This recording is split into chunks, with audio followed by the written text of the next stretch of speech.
जी और भगवान ने अर्जुन को यह भी कहा है कि अर्जुन तू ना करेगा तो प्रकृति किसी और पुरुष को पैदा करेगी। जी लेकिन भगवान का संदेश क्या है? क्षुद्रम हृदय दौर्बल्यम त्यक्तोतिष्ठ परम तपः उद्धरे दातम अनात्मानम न आत्मानम अवसादयेत आत्मैव भवात्मनो बंधुर आत्मैव रूपरात्मनः कर्मण्येवाधिकारास्ते मा फलेषु कदाचन विहाय कामान्यः सर्वान् पुमांस चरति निष्परः निर्ममो निरहंकारः। भगवत गीता कह रही है निरहंकार होकर जीवन जियो। हमने भगवत गीता को पढ़ने के बाद, हेमंत साहब मैं बड़े आदर पूर्वक कह रहा हूं, हमने केवल एक ही नारा लगाया है, सर्वे भवन्तु सुखिनः सर्वे संतु निरामया। बड़े सुंदर बात आचार्य संजीव कृष्ण ठाकुर जी ने गीता के संदेशों के संदर्भ में हमसे साझा की है, विस्तार से की है। मैं वापस आना चाहता हूं आदिकुर रहमान साहब। अब मेरे सवाल है कुरान को लेकर, जिसके संदर्भ में शिकायत है। शिकायत क्या है? कुरान में सूरा नंबर 9 आयत 5, जिसका अर्थ यह आता है कि फिर जब हराम के महीने बीत जाएं तो मुश्रिकों कौन? मूर्ति पूजक को जहां कहीं पाओ कत्ल करो और पकड़ो और उन्हें घेरो, हर घात की जगह उनकी ताक में बैठो। फिर यदि वे तौबा कर लें, नमाज कायम करें और जकात दें तो उनका मार्ग छोड़ दो। निसंदेह अल्लाह बड़ा क्षमाशील और दया करने वाला है। संतोष पांडे जी ये बताने की कोशिश कर रहे हैं कि जिस सनातन धर्म की बात कर रहे हैं, जिस गीता के संदर्भ में हम बात कर रहे हैं, वो केवल अपने को मानने की बात नहीं करता है, पर कुरान के संदर्भ में जो बातें समाज में व्याप्त है उसके अंतर्गत मूर्ति पूजा को पाप करार दिया गया है, काफिर करार दिया गया है, और काफिरों को जीने का अधिकार नहीं है, इस प्रकार की बातें उसमें उल्लेखित हैं। और इसी बात पर ऐतराज है कि गीता और कुरान को एक दृष्टि से कैसे देखा जा सकता है? भगवान कृष्ण की कही हुई बात और कुरान में कही हुई बात समान कैसे हो सकती है? या धर्माचार्यों के स्तर पर भी सवाल है संतोष। और इसके बीच में आप जैसा इस्लामिक स्कॉलर हमारे बीच है, आपसे इसके तथ्यपरक उत्तर की अपेक्षा है ताकि समाज इस प्रकार की भ्रांतियों से उबर सके। जी अतिकुर रहमान साहब, थोड़ा स्थिति स्पष्ट करेंगे? डॉक्टर हिमांशु, मैं कोशिश कर सकता हूं क्योंकि मैं एक बहुत मामूली रिसर्चर इस्लामिक स्टडीज का हूं। मैं बहुत बड़ा कोई विद्वान नहीं हूं कुरान का जी। और जिन जिन फैक्ट्स के ऊपर आचार्य जी ने रोशनी डाली है, मैं ऋणी हो गया आज उनका इतने खूबसूरत तरीके से गीता को समझाना जी। और यही कारण है आचार्य जी, हमने गीता को जो कुछ भी समझा है हमारी स्टडीज के अंदर, वो समझा है डॉक्टर सर्वपल्ली राधाकृष्णन की राइटिंग से जी, रविंद्रनाथ टैगोर की राइटिंग से जी, और इतने विद्वान हमने जितने भी इवन खुशवंत सिंह ने जो ट्रांसलेशन हमारे सामने रखे गीता को लेकर, रामायण को लेकर, महाभारत को रखकर, एक बहुत ही सेक्युलर अप्रोच उन्होंने दिया। उस माध्यम से मैं गीता को, रामायण महाभारत को समझ पाया हूं। तो डॉक्टर हिमांशु, मैं अपनी समझ से जो कुछ भी यहां पर आपके सामने रख रहा हूं, हो सकता है मैं इसमें आई स्टैंड करेक्टेड। जी। आचार्य जी, जिहाद को जिस तरह से मैंने आपसे कहा कि गीता को समझने के लिए मैंने डॉक्टर सर्वपल्ली राधाकृष्णन की राइटिंग्स को पढ़ा, जिहाद को समझने के लिए भारत में और खास तौर से भारत के हिंदू भाइयों ने और खास तौर से भारत के पॉलिटिशियंस ने जिहाद को समझने के लिए अमेरिका की लेंसेज का इस्तेमाल किया। जी। अमेरिका ने जिहाद को समझाने के लिए अफगानिस्तान और पाकिस्तान के मदरसों का गैर वाजिब कोल्ड वॉर पीरियड को खत्म करने के लिए जो इस्तेमाल किया, उस लेंसेज से जिहाद को दुनिया को समझाया। जी। अब आप फर्क समझिए आप। जी। जिहाद जो कुरान में है वो 101% वही जिहाद है जो गीता में श्री कृष्ण ने अर्जुन को समझाया। जी। बगैर किसी के पर्सनल इंटरेस्ट को हानि पहुंचाते हुए उन लोगों को मारने की, वध करने की आपको इजाजत दी गई है जो बुराई की अच्छाई पर जीत का माध्यम है। जी।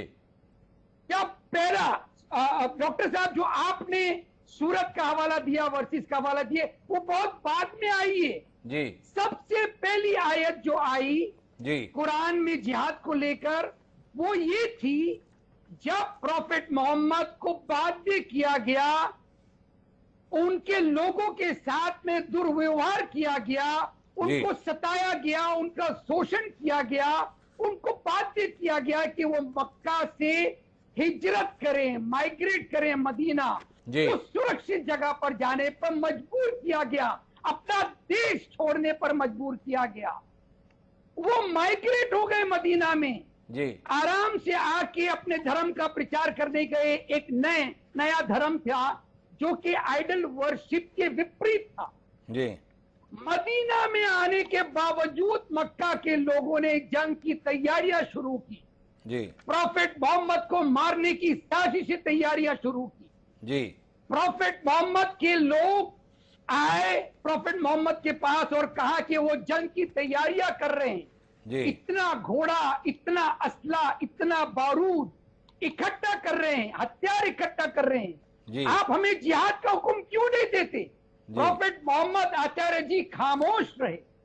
एक लंबा अरसा गुजरा, दिन गुजरे, प्रॉफेट मोहम्मद के जो लोग थे वो बहुत अपने आप को विचलित महसूस करने लगे कि क्या होगा, क्या सरेआम हमारा कत्ल किया जाएगा, हमको मारा जाएगा।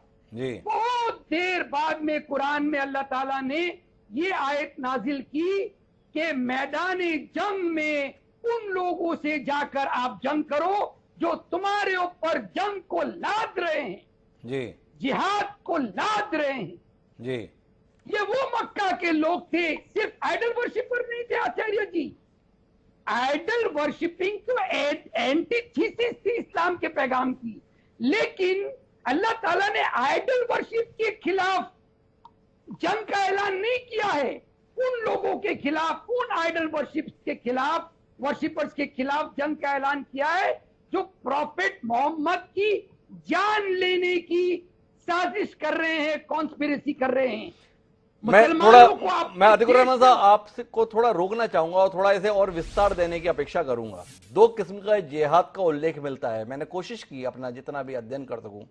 एक जिहाद अल अकबर और एक जिहाद अल असगर। जिहाद अल अकबर के संदर्भ में बताया जाता है कि आप अंदर की बुराइयों के संदर्भ में असत्य पर सत्य की विजय ना हो बल्कि सत्य की असत्य पर विजय हो, इसके संदर्भ में जिहाद अल अकबर है।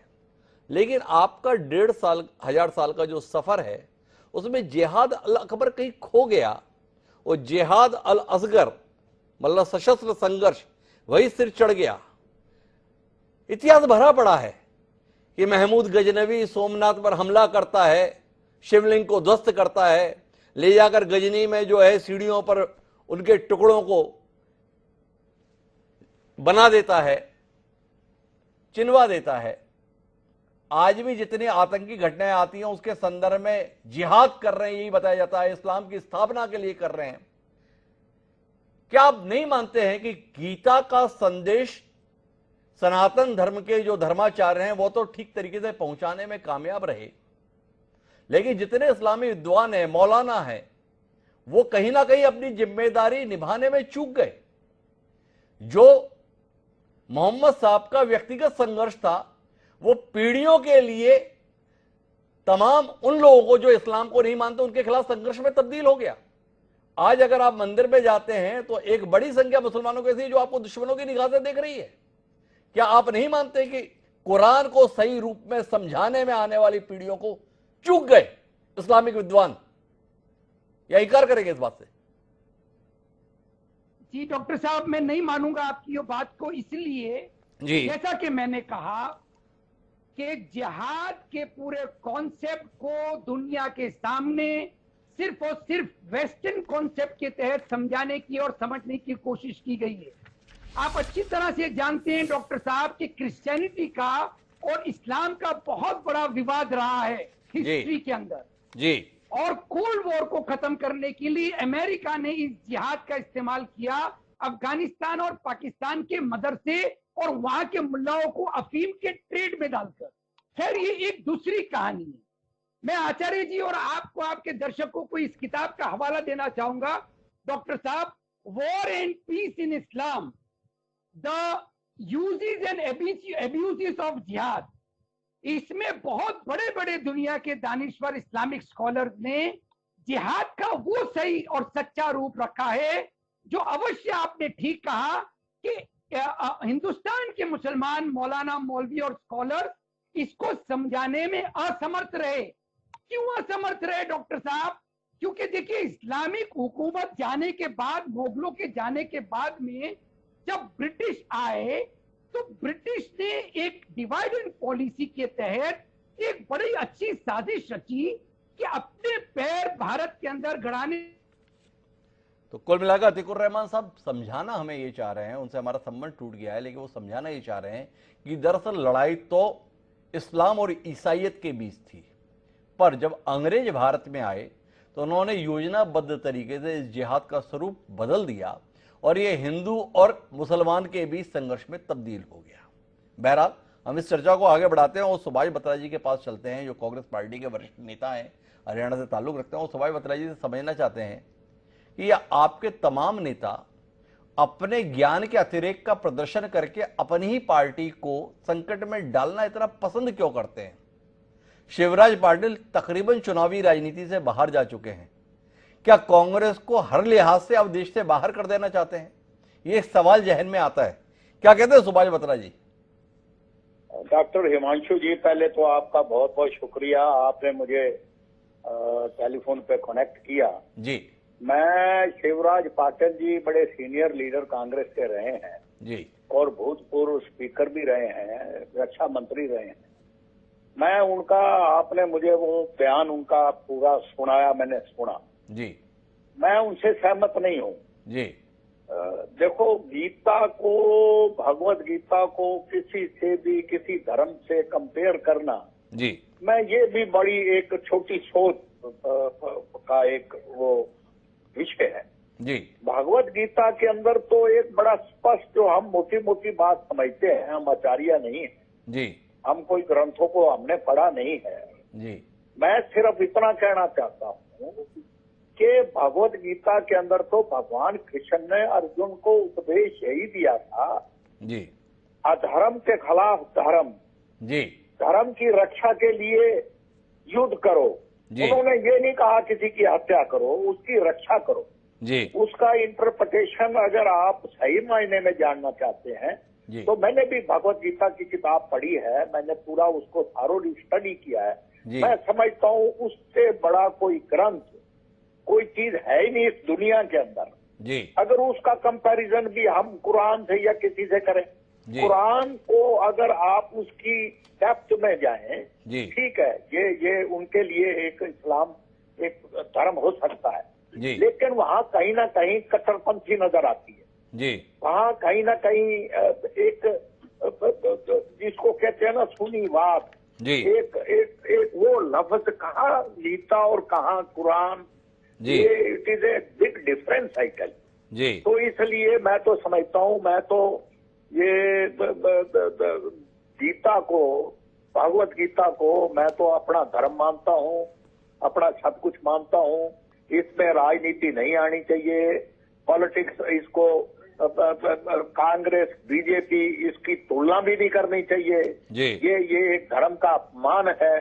ये तो एक वो ग्रंथ है जिसका अनुसरण करके पूरा देश चल रहा है। आज अगर यहाँ पर इस देश के अंदर 130 करोड़ की जनता, आज हर आदमी की जुबान पे भगवान कृष्ण का नाम है, गीता भगवत गीता की बात होती है, एक अच्छे उपदेश मिलते हैं, अच्छे संस्कार मिलते हैं। तो इसलिए मैं तो इसको डिस्कस करना ही मैं समझता हूँ कि भगवत गीता को किसी से कंपेयर करना, तो ये एक बहुत छोटा विषय है। सुभाष बत्रा जी बहुत स्पष्ट राय के साथ है। सुभाष बत्रा जी उस हरियाणा से ताल्लुक रखते हैं जहां पे कुरुक्षेत्र है।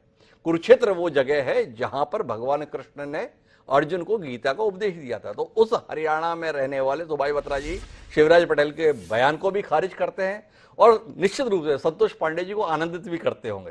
भाई संतोष जी, आज तो आपको थोड़ा संतोष है कि कांग्रेस में भी कुछ नेता ऐसे हैं जो आपके विचार के साथ हैं, उनका दृष्टिकोण गीता के संदर्भ में ये है। क्या कहते हैं आप? क्या अब आप कांग्रेस को कोसना बंद करेंगे या शिवराज पाटिल को निशाने पर लेते लेते कांग्रेस को कोसते रहेंगे? ये सवाल है। नहीं, इसमें माननीय सुभाष बत्रा जी ने जिस प्रकार से वास्तव में तारीफे काबिल है जी, और आद्य शंकराचार्य जी ने कहा है कि यदि जो सही है, सही को सही ना कहा जाए तो उसमें ऐसा है कि फिर वो गूंगा है और बहरा है, जो सुन नहीं सकता और बोल नहीं सकता। वक्तुम न युक्तम समये समर्था कुकोष्टि कोवा बधिरस्त कोवा। कूक और बधिर कौन है? वक्तुम न युक्तम समय समर्था। मैं बड़ाई करूंगा माननीय सुभाष बत्रा जी का, उन्होंने एकदम सही बातें कही है, किंतु बात जहां तक शिवराज जी का है उसे माफ करने लायक नहीं है। मैं आपसे ये कहना चाहूंगा, ये बोको हरम से तुलना करने वाले कौन लोग थे? ये ISI से तुलना करने वाले कौन लोग थे? और ये हिंदुत्व के विषय में इन्होंने यानी खंड खंड बांट करके हिंदुस्तान को देखने वाले, जिस प्रकार से हिंदुत्व की नई परिभाषा राहुल जी गढ़ दिए। कौन होते हैं परिभाषा गढ़ने वाले? विनाश काले विपरीत बुद्धि। जब नाश मनुष्य पर छाता है तो पहले विवेक मर जाता है।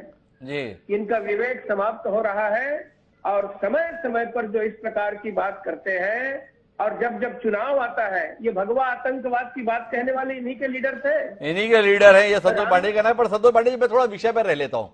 ये कांग्रेस भाजपा की सियासत नहीं करते। आप जैसा विद्वान जनप्रतिनिधि हमारे साथ है, थोड़ा तथ्यों पर बात करें, आने वाली पीढ़ी को थोड़ा रास्ता मिले। अतीकुर रहमान साहब से मेरा सवाल था कि क्या वो हमें ये समझाने की कोशिश कर रहे हैं कि कुरान की आयतों में जो लिखा है वो हजरत मोहम्मद साहब की उन परिस्थितियों के अंतर्गत संदेश तात्कालिक तौर पर था। क्या आप इत्तेफाक नहीं रखते हैं कि वाकई इस्लाम के तमाम विद्वान, मौलाना आने वाली पीढ़ियों को सही संदेश नहीं दे पाए? अतीकुर रहमान साहब हमें बता रहे वो तात्कालिक मक्का से मदीना उन्हें आना पड़ा, उन्हें परेशान किया जाता, उसके खिलाफ संघर्ष के लिए बात कही गई थी, पर वो संघर्ष तो अभी तक जारी है। लोग अपने घरों में बैठे हैं, तमाम ज्ञान इस प्रकार का लेकर बैठे हैं कुरान के आधार पर कि अगर उन्होंने बुत परस्तों का सर कलम किए तो अल्लाह उनको कयामत के दिन पे जाने कौन सी हूरें देने वाला है। इस प्रकार का एक दृष्टिकोण तमाम लोगों के संदर्भ में देखते हैं। वो कसाब यही बता रहा था जिसने मुंबई में हमला किया था। क्या आप नहीं मानते हैं कि मुस्लिम विद्वानों ने, धर्माचार्यों ने अपनी जिम्मेदारी का सही निर्वहन नहीं किया? आप अमेरिका का हवाला देके या अन्य पश्चिमी देशों का हवाला देके अपनी जिम्मेदारी से पीठ नहीं मोड़ सकते। आपकी जिम्मेदारी नहीं थी कि मुसलमानों के जो धर्माचार्य हैं वो नई पीढ़ी को कुरान के सही मायने, सही अर्थ समझा पाते? क्या कहते हैं संतोष पांडे जी?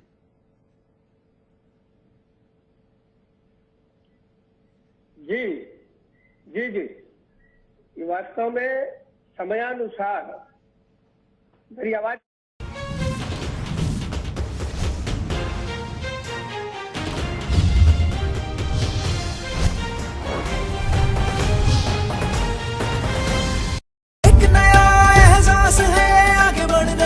विश्वास है, क्रांति की है नई लहर, संग लाए जो एक सुंदर शहर।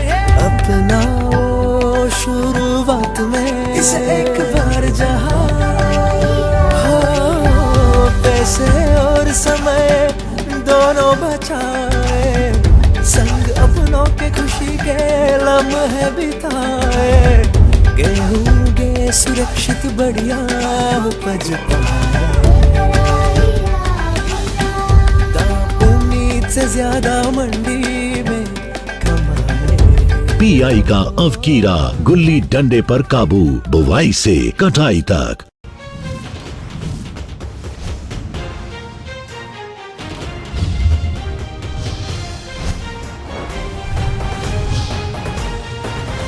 गोपाल राम के नामों पर मैंने कब अत्याचार किया, कब दुनिया को हिंदू करने घर घर नरसंहार किया, कोई आकर बतलाए काबुल में कितनी मस्जिद तोड़ी, भूभाग नहीं सत सत मानव की हृदय जीतने का निश्चय, हिंदू तन मन हिंदू जीवन, रग रग हिंदू मेरा परिचय। ये अटल जी ने पूरे हिंदुस्तान का परिचय दिया। ये मेरा परिचय कहते हुए कहने का हेतु यह है ये विराट है।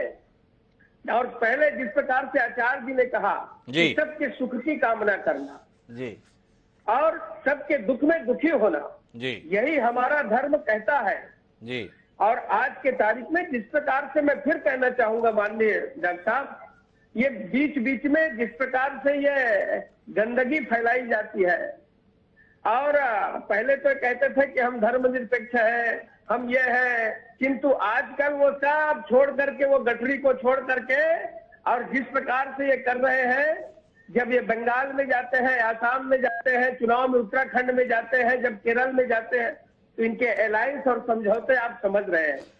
तो कुल मिलाकर संतोष पांडे जी अपना दृष्टिकोण बहुत स्पष्ट तौर पर बता दिए हमारे साथ में। हम इस चर्चा को एक निर्णायक मुकाम पर ले जाने की कोशिश कर रहे हैं। गीता की महिमा के संदर्भ में किसी को एतराज नहीं। अतीकुर रहमान साहब भी स्वयं संजय सिंह ठाकुर जी की बात को सुनने के बाद में अभिभूत हैं, लेकिन मैं इस चर्चा को और विस्तार देना चाहता हूं। और अतीकुर रहमान साहब, वापस आपके पास आना चाहता हूं। हमारा संपर्क कट गया था उस समय पर। क्या आप अमेरिका वगैरह को जिम्मेदार ठहरा के एक आड़ नहीं ले रहे हैं? क्या आप वाकई नहीं मानते इन 26 आयतों के लिए अदालत में बाकायदा याचिका दायर हुई? एक वसीम रिजवी थे, उन्होंने भी इससे हटाने के संदर्भ में मांग की। वो आयतें विस्तार से हैं, उनका उल्लेख करूं, समाज में कटुता ही बढ़ेगी। क्या आप लोगों की जिम्मेदारी नहीं बनती है, या आप नहीं मानते हैं कि इस्लामिक विद्वानों की जिम्मेदारी मिलती है, कि जिम्मेदारी बनती है कि इन आयतों के सही मायने नई पीढ़ी को समझाने की कोशिश करें ताकि वो कट्टरता से मुक्त हो पाए? इसके संदर्भ में आपको कोई ऐतराज, या आप भी मानते हैं कि हाँ ये पहल शुरू होनी चाहिए? जैसे संतोष पांडे जी ने कहा कि हम वक्त के साथ सुधार करने के लिए प्रयत्नशील रहे, हम जड़ नहीं रहे, पर इधर जो कुछ हो रहा है वो आप देख रहे हैं ना। कश्मीर में हम क्यों भुगतते हैं, या बाकी जगहों पे जो कट्टरता है उसे आप इंकार कर देंगे क्या? क्या कहते हैं अतीकुर रहमान? जी डॉक्टर साहब, क्योंकि लाइन कट गई थी, मैं पूरी नहीं कर पाया। मैं बात इन्हीं सब मुद्दों पर आ रहा था जी। और इसी से जुड़ी हुई आपके वो प्रश्न भी है जो आपने कहा, ग्रेटर जिहाद और लेसर जिहाद। जी, ये जो जंग के मैदान में जिहाद वाला मामला है वो है लेसर जिहाद जी, जो अल्लाह पसंद नहीं करता है। जी, अल्लाह नहीं पसंद करता है कि कहीं पर भी कोई मार काट हो, जी, कहीं पर भी कोई ऐसा विवाद पैदा हो जो ये नौबत ले आए कि मार काट की नौबत आ जाए। ग्रेटर जिहाद, उससे पहले अल्लाह ताला ने ये कहा है अपनी नफ्स पे कंट्रोल करना, अपने जज्बातों को दबाना, अपनी इच्छाओं को मारकर अपने से कमजोरों को बल देना, जी, ये ग्रेटर जिहाद का जिक्र कुरान में आया है। जी। आपने सही कहा डॉक्टर साहब कि हिंदुस्तान के मुसलमान, मुल्ला, मौलवी, हमारे एक्सपर्ट इन बातों को उजागर करने में कहीं ना कहीं फेल हुए हैं। जी। सवाल ये है डॉक्टर साहब कि मौलाना वहीदुद्दीन खां का नाम आपने सुना होगा, क्योंकि आप पत्रकारिता काफी सालों से कर रहे हैं। मैं उन्हीं की किताब लेकर बैठा हूं आपके साथ में। यह पवित्र कुरान का अनुवाद मेरे पास में उन्हीं का है। एग्जैक्टली। अब ये मौलाना वहीदुद्दीन खां का जो पूरा परिप्रेक्ष्य है जिहाद को लेकर, ये कभी भी टीवी चैनल्स पर डिस्कस नहीं होता है डॉक्टर साहब जी। लेकिन कोई एक पॉलिटिकल मौलाना, मुल्ला, मौलवी अपनी रोटियां सेकने के लिए अगर कोई बक देता है तो फौरन उजागर हो जाता है। कश्मीर के अंदर जो कुछ भी हो रहा है, अफगानिस्तान, पाकिस्तान के हवाले से, यहां तक कि केरला के गवर्नर भी जिहाद को लेकर जो 2 किताबों के हवाले देते हैं वो पाकिस्तानी ऑथर के हवाले देते हैं, वो मौलाना वहीदुद्दीन खां के हवाले नहीं देंगे जी। या जो कुरान का ट्रांसलेशन अब्दुल्ला यूसुफ अली ने किया है, केरला के गवर्नर जानबूझकर उसको छुपाते हैं। ये पॉलिटिकल इस्लाम, ये पॉलिटिकल इस्लाम है। लेकिन अतीकुर रहमान साहब मान रहे हैं इस बात को कि वाकई कुरान के सही मायने समझाने में यहां की पीढ़ी को चूक गए इस्लामिक विद्वान। हम उम्मीद करते हैं कि इसमें बदलाव आएगा। लेकिन अब हम इस कार्यक्रम को समापन की ओर ले जाना चाहते हैं और हमारे साथ आचार्य संजीव कृष्ण ठाकुर साहब मौजूद है। अब मैं इसे बहस पे नहीं ले जाना चाहता, संदेश के लिए ले जाना चाहता हूं। संजीव कृष्ण ठाकुर साहब, अब आखिरी के मेरे पास 5-7 मिनट हैं। थोड़ा गीता के दर्शन के संदर्भ में आपके माध्यम से हमारे दर्शकों को वो ज्ञान मिले जिससे समाज में समरसता मिले। आपसे जानना चाहूंगा क्या ऐसा कृष्ण जी ने कहा है? तमाम बातें आपने भी पहले भी बताई, संतोष पांडे जी ने भी बताई, पर इस कार्यक्रम के समापन के संदर्भ में आपसे वो 2-3 संदेश चाहेंगे जो समाज में समरसता पैदा करते हों, समाज में स्नेह पैदा करते हों, समाज में बंधुत्व की भावना पैदा करते हों। कुछ ऐसा दृष्टिकोण आपसे हमें इस कार्यक्रम में मिल सके। मैंने सभी आदरणीयों को सुना, आदरणीय पांडे साहब, रहमान साहब और हमारे श्री बत्रा साहब जी, और सबके वक्तव्य को सुन के आनंद भी हुआ जी। मैं भगवत गीता के बारे में ये बताना चाहता हूँ, क्योंकि मैं पिछले 25 वर्षों से जी, भारत में और भारत से बाहर विश्व के अनेक देशों में भगवत गीता और भागवत की कथा कहने चाहता हूँ। जी, भगवत गीता किस धर्म को देता है, हमारे यहाँ धर्म की व्याख्या क्या है? जी, क्षमा दमोस्तेयम शौच इंद्रिय निग्रह धीर विद्या सत्यम अक्रोधो दशकम धर्म लक्षणम। जी। हमारे यहाँ रहमान साहब धर्म के 10 लक्षण में ये कहीं भी नहीं लिखा कि जो तुम्हारी बात को ना माने उसे मार दो। हमारे यहाँ ये कहा गया है कि जो हम बोल रहे हैं वही प्रथम और अंतिम सत्य नहीं है। इसके बाद आने वाले विचारकों को वो एकम सद विप्रा वाली बात जो पांडे साहब ने कही, दूसरे को भी अधिकार है। जी। अद्रोह सर्वभूतेषु कर्मणा मनसा गिरा अनुग्रह दायम चा सताम धर्म सनातन। हमारा सनातन धर्म, हमारी भगवत गीता तो ये कहती है शत्रु भी मिल जाए तो शत्रु के प्रति भी अद्रोह रखो। जी। तितिक्षवः कारुणिका सुहृद सर्वदेहिनाम अजात शत्रवः शांता साधवः साधु भूषणः। शत्रु के प्रति भी करुणा का भाव मन में रखो। श्रीमद् भगवत गीता वह आत्मशुद्धि की बात करती है। वह कहती है न ज्ञानेन सदृशम पवित्रम इह विद्यते, nothing is purified then knowledge, ऋते ज्ञानान्न मुक्ति। विचार से चिंतन बदलो, चिंतन से स्वभाव बदलो, स्वभाव से आचरण बदलो, आचरण से स्वयं को बदलो। स्वयं परिवर्तित होगे तब परिवार बदलेगा, फिर कुटुंब बदलेगा, मोहल्ला बदलेगा, तब संपूर्ण विश्व के कल्याण की हम लोग बात करते हैं। भगवत गीता में कहीं भी कोई हिंसा की बात नहीं है। मैं 2 निवेदन रहमान साहब से करता हुआ मेरी वाणी को मैं विराम क्यों ले जाऊंगा जी। एक तो मैं थोड़ा सा असहमति रखता हूं इस बात से कि कुरान का मैसेज और भगवत गीता का मैसेज सेम है। मेरी विनम्रतापूर्ण असहमति है जी। कुरान का क्या मैसेज था, आपके धर्माचार्य, आपके स्कॉलर उससे कैसे डिलीवर नहीं कर पाए या क्या उसमें था, ये आप लोग जाने। लेकिन क्यों हर शुक्रवार को जब मस्जिद में नमाज अदा होती है तब वहां कर्फ्यू और पहरा लगाना पड़ता है? जब हम खुदा की इबादत करने जा रहे हैं तो क्यों शहर का जो प्रशासन है वो अलर्ट पे रहता है? रहमान साहब, मेरे यहाँ जब कुंभ लगता है तो एक दिन में 1.5 करोड़ लोग हम इलाहाबाद में प्रयाग में इकट्ठे हुए जी। और 1.5 करोड़ लोगों में से ना शासन को चिंता ना प्रशासन को चिंता, कोई खतरा नहीं किसी को किसी से। हमने कभी किसी को हमारे कोई विचार को ना माने तो उसे प्रताड़ित करने की बात नहीं कही। हमने नास्तिक दर्शन को भी दर्शन में स्वीकार किया है जी। मैं फिर इस बात को कह रहा हूँ, अगर आप जो बात कह रहे हैं तो इस्लाम को सही तरीके से डिलीवर होने की जरूरत है। मैं मथुरा भगवान कृष्ण की भूमि में रहता हूं, लेकिन उसी विचारधारा के नाम पर मथुरा जन्मभूमि को कई बार आक्रांताओं द्वारा तोड़ा गया, रौंदा गया, इस सनातन संस्कृति को छिन्न भिन्न किया गया। तो ये कहकर हम हमारी जिम्मेदारी से नहीं बच सकते कि अमेरिका ने या चाइना ने या यूरोपियन किसी देश ने इस्लाम की छवि गलत पेश की। निश्चित रूप से आप सबकी बहुत बड़ी जिम्मेदारी है। मेरे यहाँ अगर किसी बालक के भीतर धर्म ज्यादा बढ़ता है तो वो बम बम बोलता है, हर हर महादेव, और कहाँ डिलीवरी में दिक्कत है वहां बम बम खेलने लगता है आदमी। तो कहीं ना कहीं तो डिलीवरी में दिक्कत है।